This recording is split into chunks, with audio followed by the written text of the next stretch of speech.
Hello everyone शांति पाठशाला को मु आपण मानंकु स्वागत जनाउछि। आजिकार एक नूतन वीडियो रे आमे आलोचना करिबा एक सुंदर विषय वस्तु अंशुघात ओ तार निराकरण। वीडियोटी को आरंभ करिबा पूर्वरु चैनलटी को सब्सक्राइब करिनियंतु एवं सर्वप्रथमे वीडियो गुड़िकर नोटिफिकेशन पाइबा पाई बेल आइकनटी को मध्य प्रेस कर दियंतु। चलंतु आरंभ करिबा। अंशुघातरे अनेक लोक दुख भोग करुछंती। एहा कोनोसी एक रोग नुहे, एहा केवल तापमात्रा वृद्धि जनित आघात। तेबे अंशुघात कौन, काहिंकी हुए, एकथा जानिले तार निराकरण व्यवस्थाटी सहजरे करा जाई पारिबो। आम सौरजगत मध्यरे पृथ्वी एक बास उपयोगी ग्रह, कारण एठारे जीव जगत सृष्टि ओ तिष्टि रहिबा पाई अनुकूल परिवेश रहिछि। मनुष्य ओ प्राणी माने बंची रहिबा पाई एठारे जल, वायु, मृत्तिका आवश्यक मुताबक सूर्यालोक जनित उत्ताप उपलब्ध। एथिरु कौनसिटीर अभावरे जीव जगत तिष्टिबा असंभव। सेहिपरि पृथ्वीर सबु स्थानर तापमात्रा समान रहे नाही। तेणु एक निर्दिष्ट अंचलर लोक एक निर्दिष्ट उत्ताप भितरे जीवन धारण करिथांती। शरीररे तापमात्रार वृद्धि घटिले शरीर को शीतल करिबा पाई स्वेद निर्गमनर व्यवस्था रहिछि।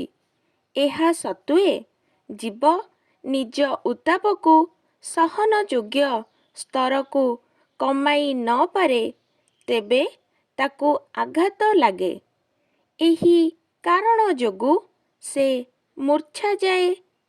संगे संगे प्रतिकार व्यवस्था न होई पारिले मृत्यु मुखरे पड़े। एहाकु ही अंशुघात कुहा जाए। पूर्वे मनुष्य क्वचित एहार शिकार हेउथिला, मात्र एबे एहा बहुल परिदृष्ट हेउछि।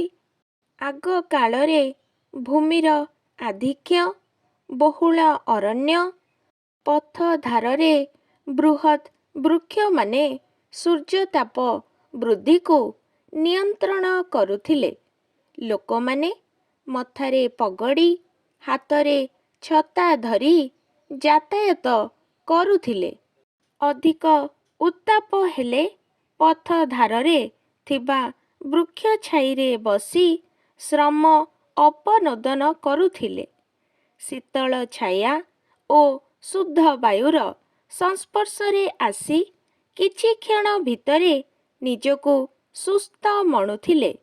मात्र आधुनिक जुगरे शिल्पर द्रुत विकास, वृक्ष कटा, चारिआडे कंक्रीट रास्ता, जनसंख्या वृद्धि जोगु बासगृहर आवश्यकता पाई अधिक भूमि उपयोग करिबा, कलकारखाना गाड़ी मटररू निर्गत हेउथिबा दूषित अंगारकाम्ल गैसर वृद्धि हेतु तापमात्रा वृद्धि पाइबारे लागिछि।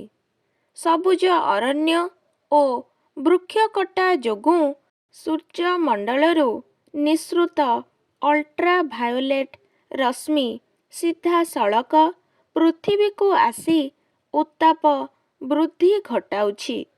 पुनश्च सहरांचलरे निर्मित असंख्य कोठाघर, रास्ताघाट, शिल्पायन जोगु वायुमंडल शीतल होई पारु नाही। अंशुघातर प्रधान कारण हेला ତାପମାତ୍ରା ବୃଦ୍ଧି, ଅତ୍ୟଧିକ ଉତ୍ତାପ ଶରୀର ସହ୍ୟ କରିବାକୁ ଅକ୍ଷମ ହୋଇପଡ଼ୁଛି। ତେଣୁ ଉତ୍ତାପଜନିତ ଆଘାତ ପାଇ ସେ ମୂର୍ଚ୍ଛା ହୋଇଯାଉଛି, ନଚେତ୍ ମୃତ୍ୟୁବରଣ କରୁଛି। ଅଂଶୁଘାତରୁ ରକ୍ଷା ପାଇବାକୁ ହେଲେ କେତେଗୁଡ଼ିଏ ସତର୍କତା ଅବଲମ୍ବନ କରିବାକୁ ପଡ଼ିଥାଏ। ବାହାରକୁ ଯିବାକୁ ପଡ଼ିଲେ ମୁଣ୍ଡରେ ଓଦା ଗାମୁଛା, ଛତା, ଆଖିରେ କଳା ଚଷମା, ପାଦରେ ଜୋତା, ହାଲକା ସୂତା ପୋଷାକ, ପାଣି ବୋତଲ ଇତ୍ୟାଦି ନେବାକୁ ପଡ଼ିଥାଏ। ଘରେ ରହୁଥିଲେ ପ୍ରତ୍ୟହ ଲେମ୍ବୁ ସର୍ବତ, ଦହି, ପଖାଳ, ତୋରାଣି, କାକୁଡ଼ି, ତରଭୁଜ, ପଇଡ଼ ଇତ୍ୟାଦି ଥଣ୍ଡାଯୁକ୍ତ ଖାଦ୍ୟ ଖାଇବା ଆବଶ୍ୟକ।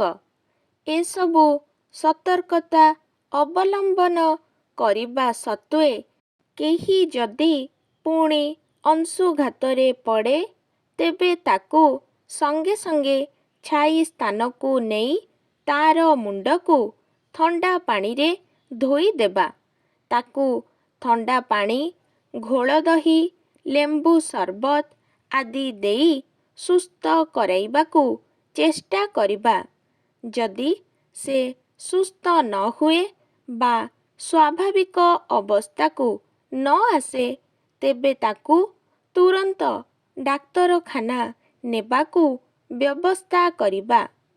ଏବେ ସରକାରଙ୍କ ତରଫରୁ ଅଂଶୁଘାତ ପାଇଁ ବ୍ୟାପକ ସହାୟତା ଯୋଗାଇ ଦିଆଯାଉଛି।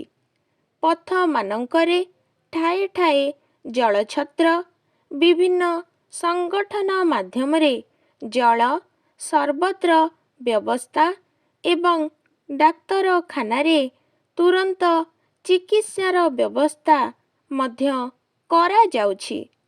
ଅଂଶୁଘାତ ପ୍ରତି ସଚେତନ ନ ହେଲେ ଜଳ ବିନା ଯେପରି ମୀନର ଅବସ୍ଥା ହୁଏ, ପ୍ରବଳ ଉତ୍ତାପଜନିତ ଆଘାତରେ ଆମେ କଲବଲ ହୋଇ ଜୀବନ ହରାଇବା।